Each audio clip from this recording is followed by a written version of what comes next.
resolvendo a questão 11 do quadro técnico de informática da Marinha, prova de 2022. Aqui a gente tem uma questão sobre UML.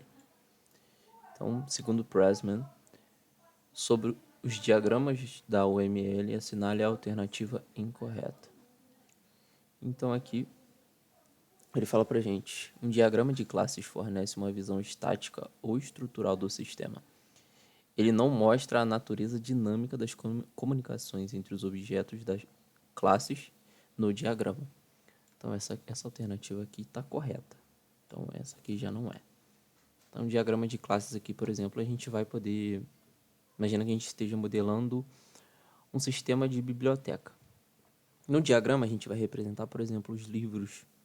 Uma classe livros vai representar o usuário, o empréstimo, a biblioteca, entre outras classes. Cada classe ela vai ter seus atributos e seus métodos especificados e as relações que existem entre essas classes. E isso tudo de forma estática. Ele não vai mostrar como que uma classe vai se comunicar com a outra, quando que isso vai acontecer. Ele só vai representar essas classes e quais são os métodos e atributos que serão implementados em cada uma dessas classes.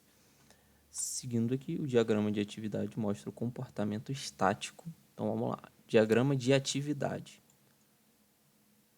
O diagrama de atividade, ele descreve o comportamento dinâmico de um sistema e não o comportamento estático de um sistema. Então aqui de primeira a gente já pode marcar B, porque essa aqui está incorreta. Então aqui só para a gente falar um pouco mais sobre a parte teórica, a gente supõe que a gente esteja modelando um sistema de venda online. Um diagrama de atividade, ele vai mostrar para a gente os processos que compõem esse processo de venda. Então ele vai exibir os produtos, então vai ter a funcionalidade ali, exibir produtos. Então ele foca mais na parte funcional mesmo, aquilo que é dinâmico no sistema. Não é como o diagrama de classes, que é algo mais estático.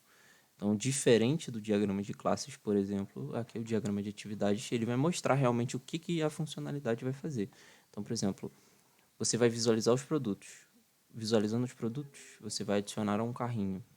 Em seguida, vai fazer o checkout e, por fim, executar, por exemplo, o pagamento daquele produto. Então, ele mostra as atividades que serão executadas pelo sistema. O diagrama de classes mostra mais algo de implementação realmente. Detalhes de cada classe. Aqui ele mostra qual é a atividade que vai ser feita por aquele sistema, por aquela funcionalidade, aquele processo que está sendo modelado aqui, no caso, em um diagrama de atividade. Mas continuando aqui, a gente tem um diagrama de sequência. Ele é utilizado para indicar as comunicações dinâmicas entre objetos durante a execução de uma tarefa. Ele mostra a ordem temporal na qual as mensagens são enviadas entre objetos para executar aquela tarefa. Então isso aqui está correto, completamente correto. Ele tem esse detalhe aqui da ordem temporal, isso é importante para a gente diferenciar o diagrama de sequência do diagrama de comunicação.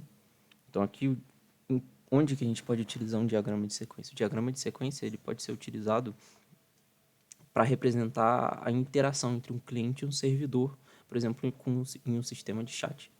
Então, o diagrama de sequência ele pode mostrar a troca de mensagem entre os objetos, o objeto cliente e o objeto servidor, especificando a ordem que as mensagens serão enviadas. Então, essa parte da ordem aqui é importante e ela foi citada como uma característica do diagrama de sequência, então está completamente correto.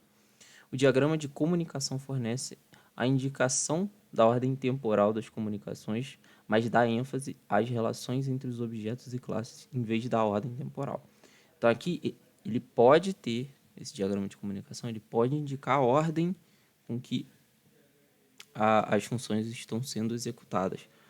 Porém, não, ele dá ênfase mais na relação entre objetos e classes. Então aqui também está correto. Um exemplo aqui que a gente pode dar é ainda esse exemplo de cliente e servidor, que foi mencionado ali no exemplo do diagrama de sequência. Ele mostra, por exemplo, que o cliente, a classe cliente, manda uma mensagem para o objeto cliente, manda uma mensagem para o objeto servidor.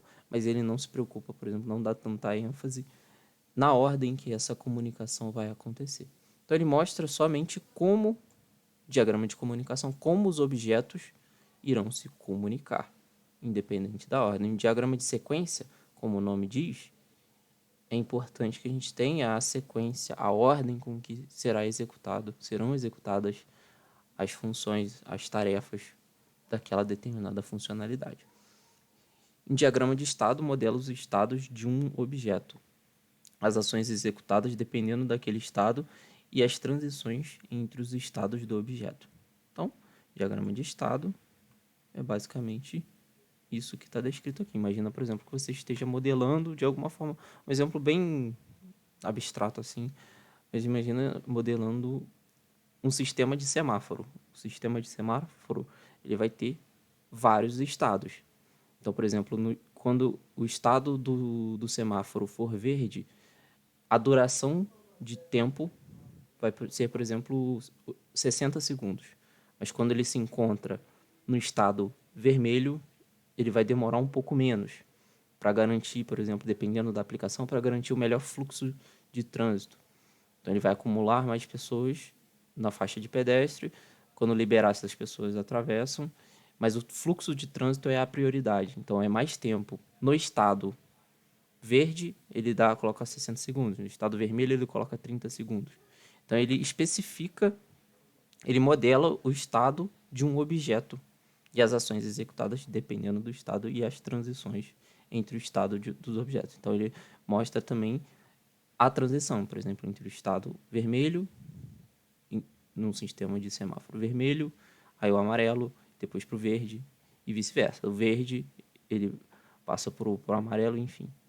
Ele representa esse processo de transição. Qual é o estado do objeto que o objeto pode assumir? Quais são os estados que o objeto pode assumir?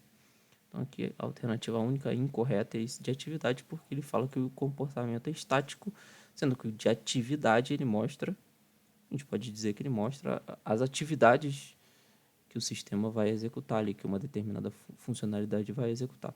Isso é completamente dinâmico.